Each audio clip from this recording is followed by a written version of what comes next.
TV serial की कहानी इस समय बेहद दिलचस्प और तनावपूर्ण मोड़ पर पहुंच चुकी है, जहां वसुधा पूरी ताकत से देव और मेघा की शादी को रोकने की कोशिश कर रही है।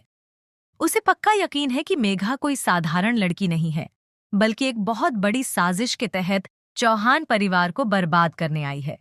वसुधा जानती है कि अगर यह शादी हो गई तो यह परिवार पूरी तरह टूट जाएगा, लेकिन उसकी परेशानी यह है कि उसकी बातों पर कोई भी विश्वास नहीं कर रहा।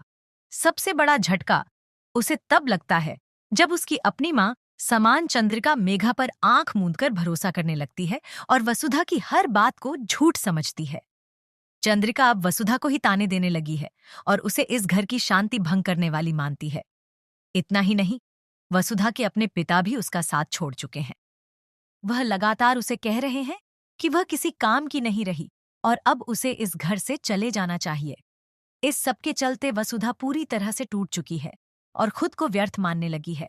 उसे लगने लगा है कि शायद वह वाकई परिवार के लिए मुसीबत बन चुकी है, लेकिन इसके बावजूद उसके भीतर लड़ने का हौसला अब भी बाकी है। वह किसी भी कीमत पर मेघा की सच्चाई को सामने लाकर रहेगी, क्योंकि वह जानती है कि यह सिर्फ एक शादी नहीं, बल्कि पूरे परिवार के भविष्य का सवाल है। दूसरी ओर देव ने अब यह ठान लिया है कि वह अपनी मां का घमंड तोड़कर रहेगा और वसुधा की बात को सबके सामने साबित करेगा। उसे इस बात का पूरा यकीन है कि जब उसने उन गुंडों की पिटाई की थी, तब वह गलत नहीं था, क्योंकि वह वसुधा की इज्जत की रक्षा कर रहा था। देव के मन में अब वसुधा के लिए न केवल सहानुभूति है, बल्कि वह उसके साथ खड़ा होना भी चाहता है।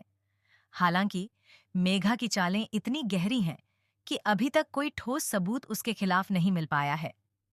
उधर मेघा का असली चेहरा धीरे धीरे सामने आ रहा है। वह दरअसल करिश्मा की बहन है और चौहान परिवार से बदला लेने के लिए इस घर में घुसपैठ कर चुकी है।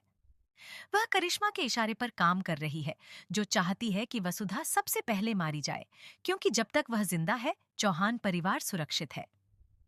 मेघा अब यह ठान चुकी है कि वह वसुधा को खत्म कर देगी और देव से शादी कर चौहान परिवार को तबाह करेगी। शादी के दिन जब घर में बहुत शोर होता है, मेघा मौका पाकर वसुधा का गला दबाने की कोशिश करती है। वसुधा मदद के लिए चिल्लाती है, लेकिन शोरगुल के कारण उसकी आवाज कोई नहीं सुन पाता। इसी बीच देव को वसुधा की चिंता सताने लगती है और वह उसे ढूंढने निकलता है। अब यह देखना बेहद रोमांचक होगा कि क्या देव समय पर पहुंचकर वसुधा को बचा पाएगा और क्या वसुधा मेघा की सच्चाई सबके सामने ला पाएगी। कहानी अब सस्पेंस, इमोशन और ड्रामे से भर चुकी है और हर आने वाला एपिसोड दर्शकों को और ज्यादा